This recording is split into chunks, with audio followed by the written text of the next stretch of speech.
makakain ka dyan. Hindi mo makakain ka, kakatakot yung pila. Kung gusto mo pumila dyan, kakain ka bago ka makakain dyan eh. Babukas ka pa ng umaga eh.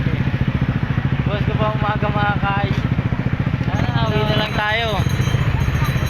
Daming pila kay Diwata dyan, hindi ka makakain dito. Bukas ka pa makakain ng umaga dyan. Tayo. Tara na, uwi na tayo. Tama na yan. Haba ng pila ng kainan ni Diwata.